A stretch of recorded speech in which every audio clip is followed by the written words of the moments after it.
Hello rayon, welcome back. आज हम बात करेंगे कैप्जनी के टेक्निकल टेस्ट के क्वेश्चन के बारे में। देखिए, ऑलरेडी मैंने पार्ट 1 कवर रखा है जहां पे मैंने क्वेश्चन को डिस्कस किया था इजी लेवल से लेकर मीडियम लेवल तक। इस वीडियो में हम लोग मीडियम लेवल क्वेश्चन को डिस्कस करेंगे। चलिए क्वेश्चन को सॉल्व करते हैं। सबसे पहले क्वेश्चन नंबर 1 है यहाँ पे हमारे पास C++ ऊप्स का वर्चुअल फंक्शन का। यहाँ पे बताना है, इसका आउटपुट बताना है इस कोड का। नाउ ओवरऑल कोड जो लिखा हुआ है C++ में, यहाँ पे थोड़ा ध्यान दीजिए। यहाँ पे एक क्लास है बेस, एक क्लास है ड्राइव क्लास, जो कि पब्लिक क्लास को बेसिकली इनहेरिट किया हुआ है। नाउ हर क्लास के अंदर एक वर्चुअल फंक्शन, अगर बेस क्लास की बात कीजिए, वर्चुअल फंक्शन बना हुआ है जो कि है सो, और जिसमें प्रिंट कर रहे हैं बेस, और नीचे में वॉइड सो है जो प्रिंट कर रहा है ड्राइव। अब यहाँ पे देखें, अगर ये लाइन हम लोग पढ़े ptr इक्वल टू nb, इसका मतलब है ये बेसिकली प्रिंट करेगा फर्स्ट बेस में। बेस में क्या है हमारे पास, यहाँ पे लिखा हुआ बेस क्लास में सो, यहाँ पे है सो, यानी कि सो फंक्शन का बोला जा रहा है किसका, बी का, बेस का। ठीक, क्योंकि बेस का जो ऑब्जेक्ट है वो क्या है, बी है। यहाँ पे बेस क्लास का जो ऑब्जेक्ट है वो है क्या, बी है, और बी को हम लोग यहाँ पे प्रिंट कर रहे हैं बेस को, और बेस में हमारा डेटा क्या लिखा हुआ है, क्या प्रिंट कर रहे हैं, बेस प्रिंट हो रहा था। सबसे पहले प्रिंट होगा बेस प्रिंट होगा, उसके बाद नीचे ptr equal to N D लिखा है। क्लास ड्राइव का जो ऑब्जेक्ट है वो क्या है, डी। तो हम लोग यहाँ पे डी के जो डेटा है, यानी कि ड्राइव क्लास का जो डेटा है सो फंक्शन के अंदर, उसको प्रिंट कर रहे हैं, जो कि हमारे पास है यहाँ पे ड्राइव्ड है। तो बेसिकली यहाँ पे क्या है, अगर इस लाइन की बात की जाए तो ये वर्चुअल डिस्पैच है जो कि प्रिंट करेगा ड्राइव्ड को। तो हमारा ओवरऑल जो आंसर होगा बेस प्लस ड्राइव्ड, यानी कि option number B is the correct one. Now question number 2, array trapping rain water problem. यहाँ पे है, what is the time complexity of efficient solution for trapping rain water using a pre-computed left max and right max array. So the correct option here is big of, and option number C is the correct one, because efficient method it is used to two array for left and right max. So overall time complexity of big of n time and big of n space, whereas other option like big of n square, it's a brute force approach.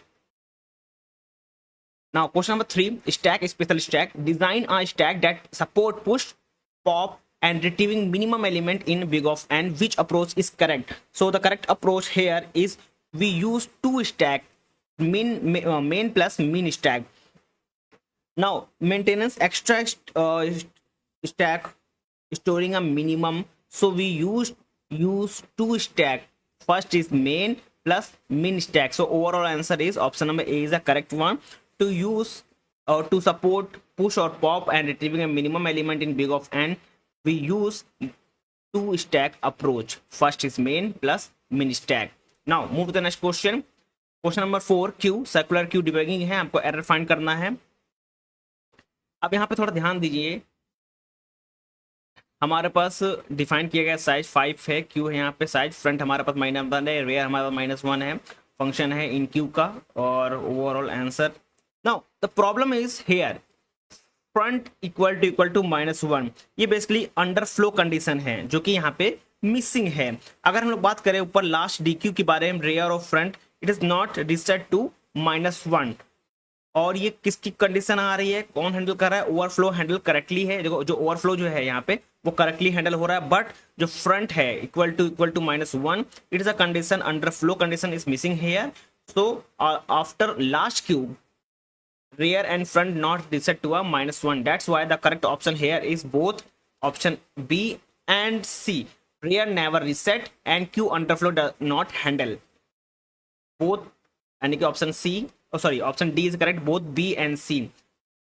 First is rear never reset and Q underflow not handle, because missing is front equal to -1. Now move to the next question.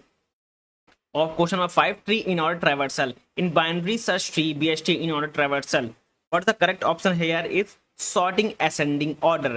Sorting ascending order is in order traversal. That is the part of binary search tree BST. Now graph BFS versus DFS, which of the following is true? Now correct option here is BFS gives shortest path in unweighted graph. So when we talk about BFS is a queue based or level order. When we talk about DFA is a stack and recursor. Now question number 5, question number 7, array sub array with a given sum. Efficient approach to find sub array with a given sum in a positive integer is. The correct option here is sliding window. Sliding window is an efficient approach to find a sub-array within a given sum in a positive integer. Option B is the correct one.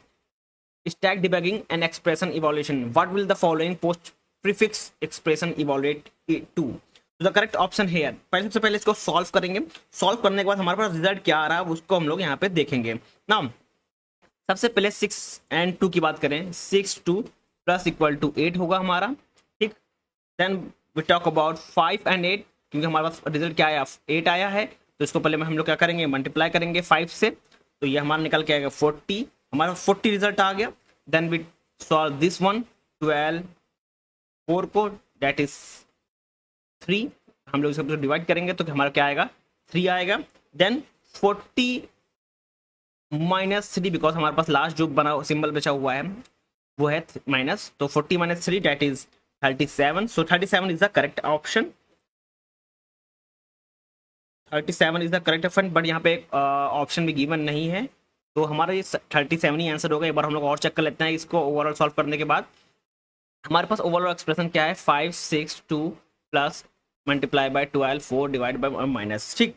अगर इसको solve करेंगे, सबसे पहले इसको solve करेंगे, 6 + 2 that is 8, हमारे पास जो 8 बचा है इसको हम लोग मल्टीप्लाई करेंगे इससे 5 से, तो 5 × 8 दैट इज 40। देन हम लोग इस प्रॉब्लम को सॉल्व करेंगे, क्योंकि हमारे पास यहाँ पे डिवाइड है, तो हम लोग जब इसको डिवाइड करेंगे 4 से तो हमारे पास 3 आएगा। अब 40 और 3 बचा है, और यहाँ पे लास्ट ये है माइनस का, तो माइनस करेंगे तो ओवरऑल हमारा क्या आएगा, 37 ही आएगा। So 37 is the correct option, but is not present in this option, so 37 is the right answer. Now move to the next question, C++ overloading operator overloading. So which operator cannot be overloaded in C++? That is option number C. Option number C, operator cannot be overloaded in C++. Now, tree high balanced. A binary tree is height balanced if difference between left and right subtree less than equal to 1 for every node. Option B is the correct one. Now, what will this program output? Now, just see here, हम जब print कर रहे हैं तो यहाँ पे क्या लिखा हुआ है, एस्ट्रिक एंड एस्ट्रिक PTR। अगर हम लोग इसकी बात करें तो ये इसको सिंप्लीफाई कर सकते हैं, सिंप्लीफाई करेंगे तो हमारा क्या आएगा, एस्ट्रिक PTR, ठीक। और एस्ट्रिक PTR यहाँ पे है इक्वल टू क्या आएगा हमारा आंसर, अगर हम लोग बात करें तो ये क्या आएगा, C आएगा, ये बेसिकली C आएगा, क्योंकि स्टार्टिंग क्या है हमारा ओवरऑल C है, ठीक। जो कि हमारा स्ट्रिंग है वो स्टार्ट कहाँ से हो रहा है, C से स्टार्ट हो रहा है, तो हमारा option number C is the correct one. Now move to the next question, question number 12, graph minimum spanning tree, which algorithm is greedy and used to find MST? The correct option is crucial, because crucial or prims is used in MST, whereas other option like Folde-Warshall or Bellman-Ford is used for shortest path. Now, array Cadence algorithm. What does Cadence algorithm compute? So the correct option here, it's used for maximum sub array sum. Option B is the correct one. Then time complexity of this algorithm is big of n. Now, question number 14, what is the output of this code? Just see here, size is defined, that is 3, front is 0, rear is 0, and हम लोग इन Q कर रहे हैं तो हम लोग यहाँ पे 10 को प्रिंट कर रहे हैं, 10 को डाल रहे हैं, 10 then 20 then उसके बाद 30। अगर हम लोग फर्स्ट क्यू की बात करें दैट इज 10, तो हम लोग क्या कर रहे हैं, प्रिंट कर रहे हैं किसको, फर्स्ट एलिमेंट को, यानी कि फर्स्ट क्यू को निकाल रहे हैं। यहाँ पे क्या है हमारे पास, प्रिंट कर रहे हैं Q front plus plus that is 10, option A is the correct one. सबसे पहले हम लोग यहाँ पे अगर बात करें, हम लोग यहाँ पे तो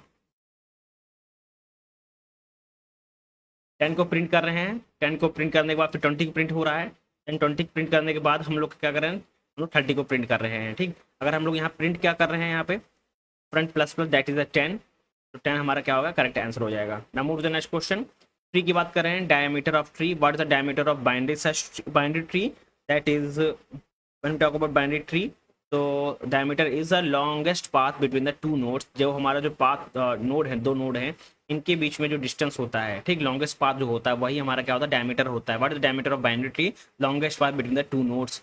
Option C is the correct one. Now move to the next question. Debugging this code. Now just see here.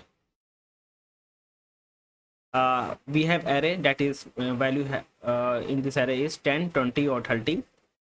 When we simplify this one, it is same as array 2. When we talk about indexing of this array, like 10 is 0, 20 is 1, and this is 2. So when we print out in printf, it give array of 2, that is the value of index in index 2 is 30. So option C is the correct one. 30 is the correct answer. Now question number 17, graph topological sorting. Topological sort can be applied only on direct acyclic graph. Option C is the correct one. Directed acyclic graph, topological sorted can be applied only at directed acyclic graph. Option C is the correct one. Question number 18, stack debugging balance parenthesis. So input this and balanced algorithm use, तो आपको बताना ये कहाँ पे इस्तेमाल होता है. तो it's simply we use in this algorithm is use in stack. Option B is the correct one. Now question number 19, time complexity of searching in a sorted array using binary search tree. So correct option is big of log n. Big of log and time complexity of searching in a sorted array using a binary search tree. Now move to the next question. In binary search, sorry, not binary search tree. Question number 20, C++ pure virtual function. What is which statement is true? The correct statement is abstract class cannot be initialized